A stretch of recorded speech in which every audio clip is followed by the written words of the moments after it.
El sol apenas acariciaba el horizonte cuando llegaron. 100 guerreros, silenciosos como la muerte misma, rodeando la cabaña del huérfano como sombras talladas en piedra volcánica. Sus caballos permanecían inmóviles, el aliento formando nubes en el gélido aire matutino. Sin pintura de guerra, sin armas alzadas, solo el peso de su presencia presionando contra las paredes de adobe donde un muchacho de 13 años dormía, ignorante de que su vida estaba a punto de cambiar para siempre. Los ojos del guerrero líder nunca se apartaron de la puerta principal.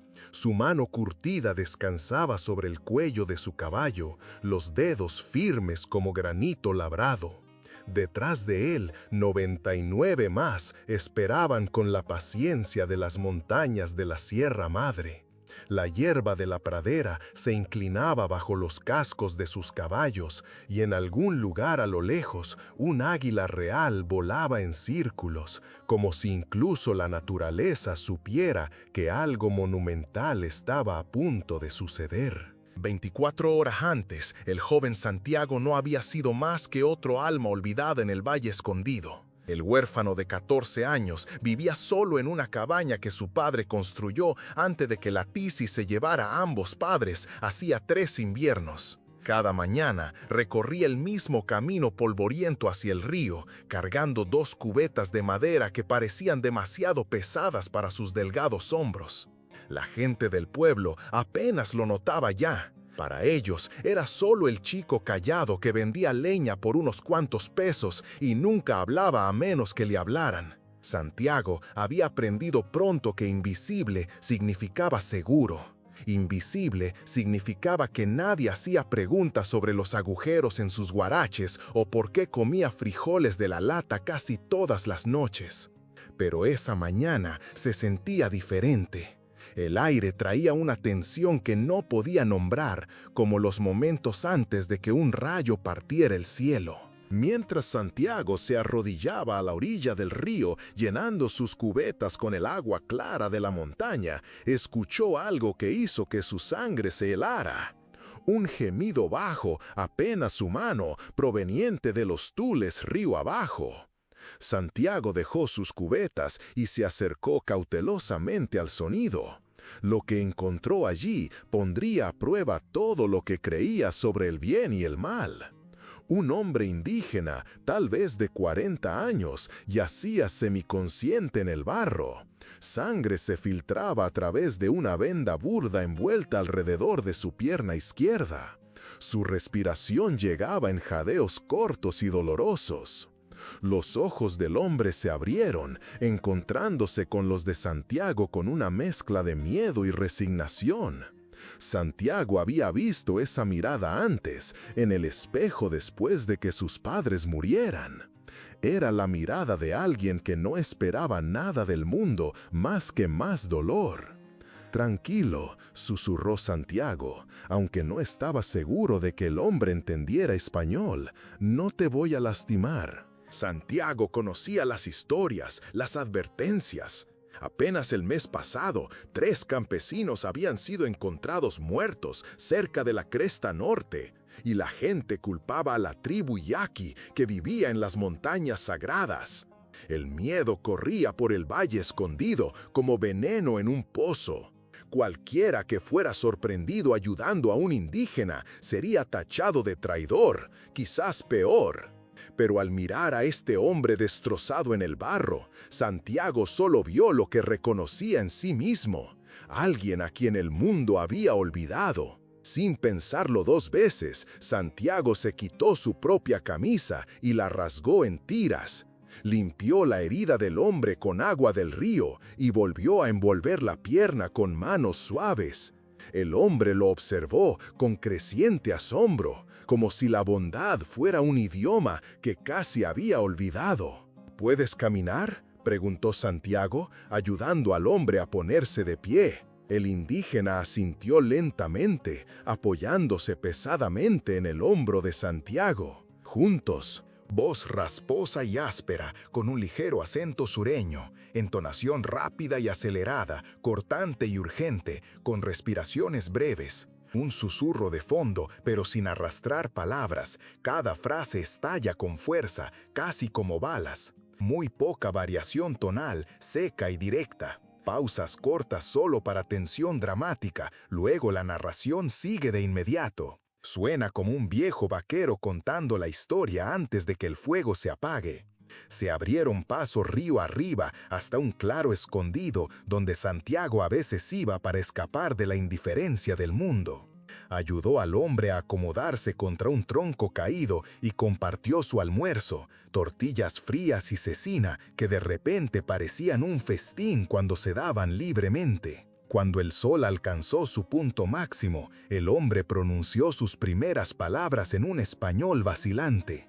¿Por qué ayudar enemigo? Santiago miró esos ojos oscuros y no vio ningún enemigo, solo otro ser humano que sufría. No eres mi enemigo, dijo simplemente. Eres solo un hombre que necesitaba ayuda. Pero su bondad pronto convocaría algo mucho mayor que gratitud.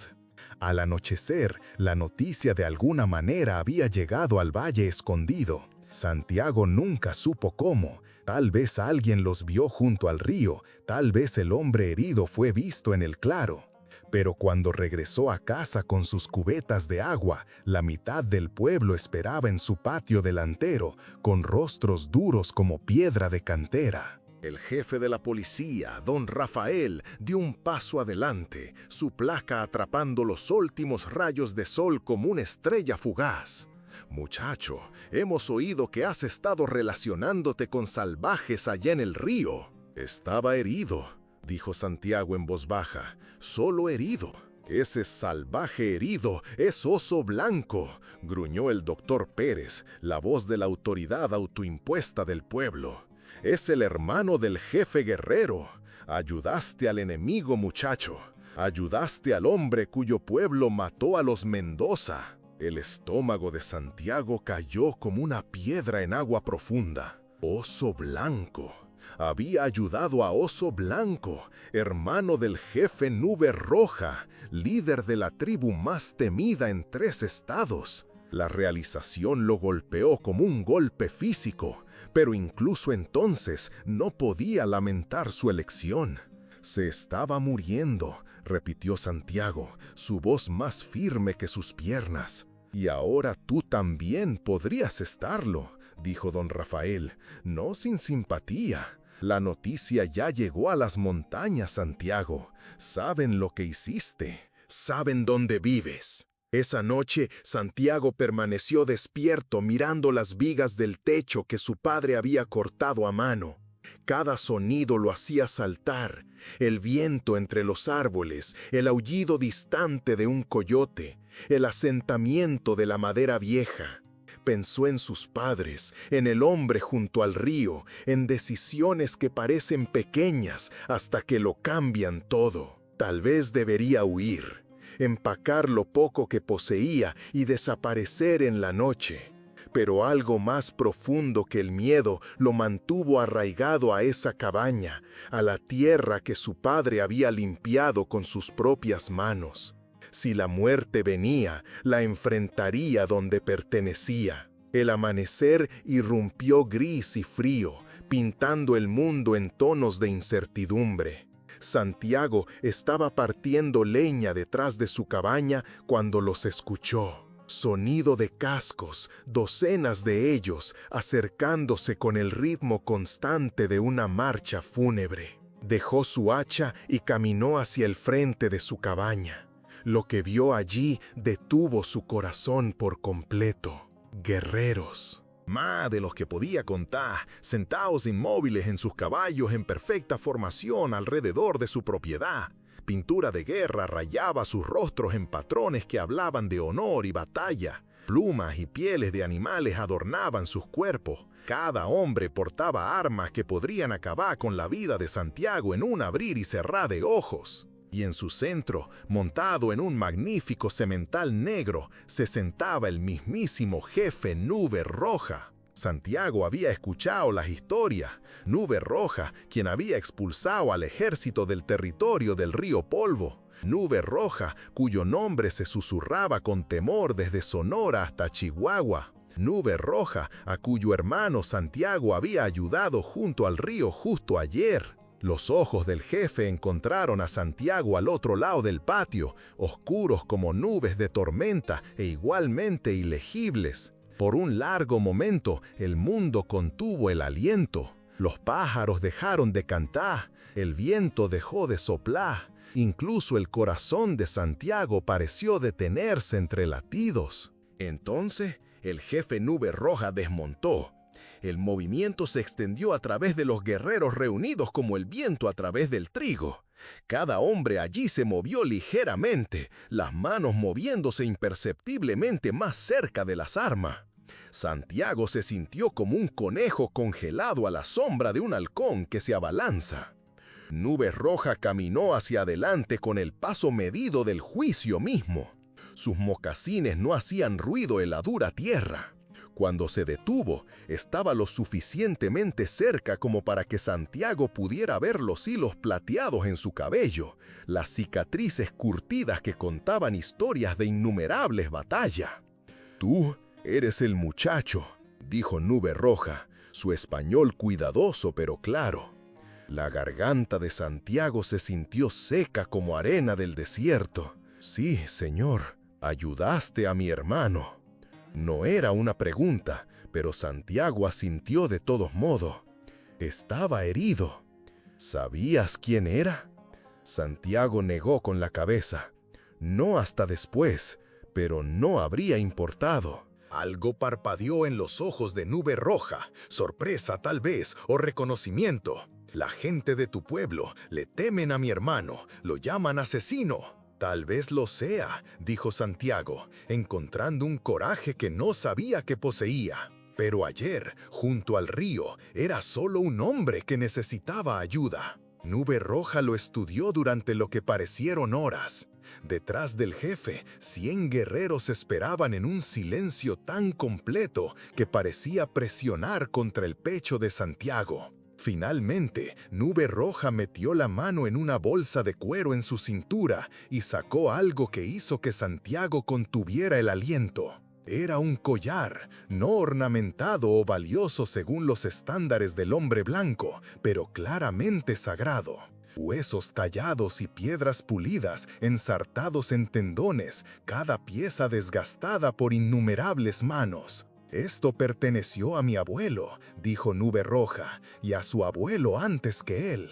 Ha sido usado por jefes durante 7 generaciones». Santiago miró fijamente el collar. «Mi hermano me contó lo que hiciste», continuó Nube Roja, «cómo limpiaste sus heridas con tu propia camisa, cómo compartiste tu comida, cómo no pediste nada». La voz del jefe llevaba el peso de las montañas. «En 7 generaciones, ningún hombre blanco ha mostrado tal bondad a nuestro pueblo sin buscar algo a cambio». Nube Roja se acercó. «Eres joven. Podrías haber tenido miedo. Deberías haber tenido miedo.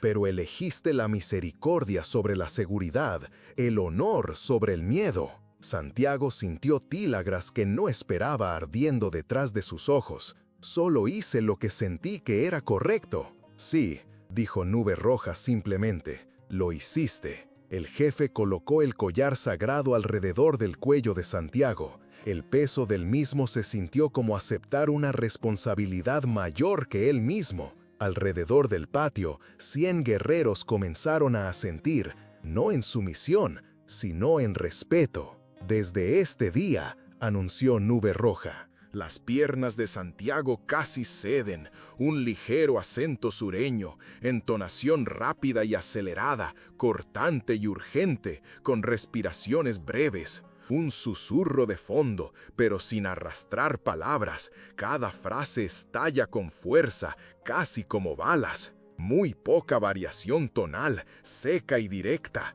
Pausas cortas solo para tensión dramática, luego la narración sigue de inmediato. Suena como un viejo vaquero contando la historia antes de que el fuego se apague, su voz extendiéndose a través de la pradera como un trueno. «Estás bajo la protección de nuestra tribu. Cualquiera que te haga daño, primero debe enfrentarnos a todos». Las piernas de Santiago casi ceden. «Señor, yo no sé qué decir».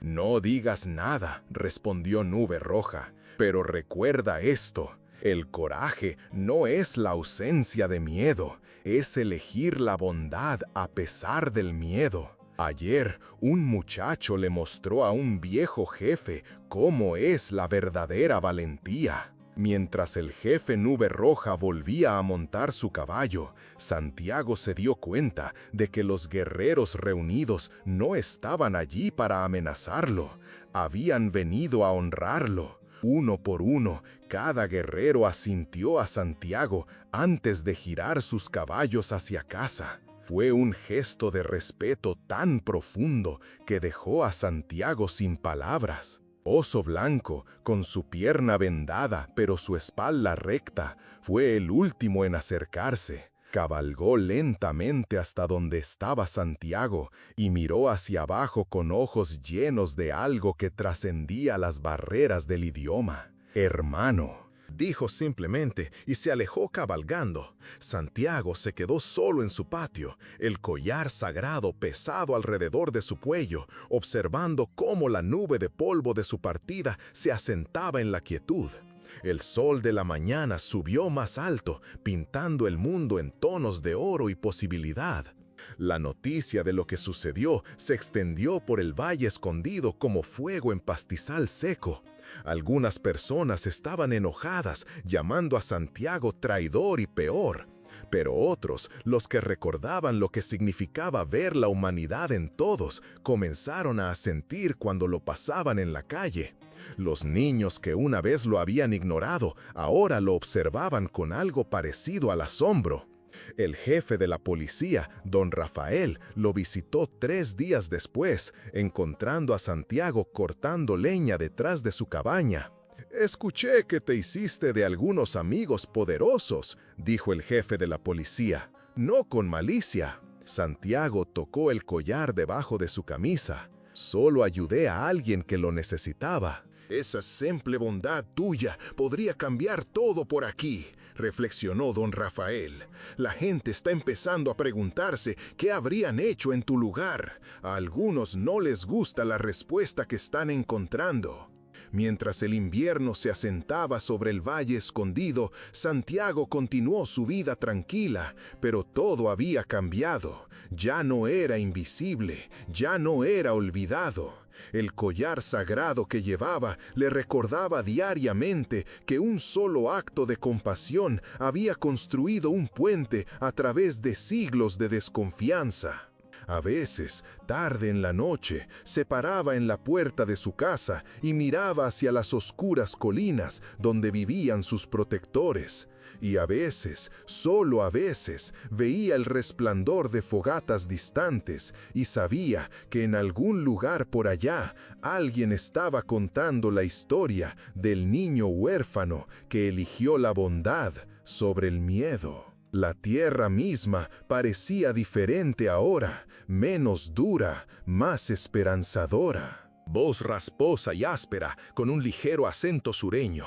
Entonación rápida y acelerada, cortante y urgente, con respiraciones breves. Un susurro de fondo, pero sin arrastrar palabras. Cada frase estalla con fuerza, casi como balas. Muy poca variación tonal, seca y directa. Pausas cortas solo para tensión dramática, luego la narración sigue de inmediato. Suena como un viejo vaquero contando la historia antes de que el fuego se apague, como si la misericordia hubiera plantado semillas que crecerían por generaciones venideras. Al final, Santiago aprendió la verdad más poderosa de todas. A veces, el acto más pequeño de coraje resuena más fuerte que un trueno, y la bondad, dada libremente, regresa 10 veces más. ¿Habrías arriesgado todo por el dolor de un extraño? Dinos en los comentarios si crees que la misericordia vale el peligro que podría traer. Suscríbete para obtener más historias poderosas como esta y haz clic en el video en la pantalla para ver el siguiente con un giro tan profundo que cambiará cómo ves el mundo para siempre. No olvides darle a super gracias si te ha gustado.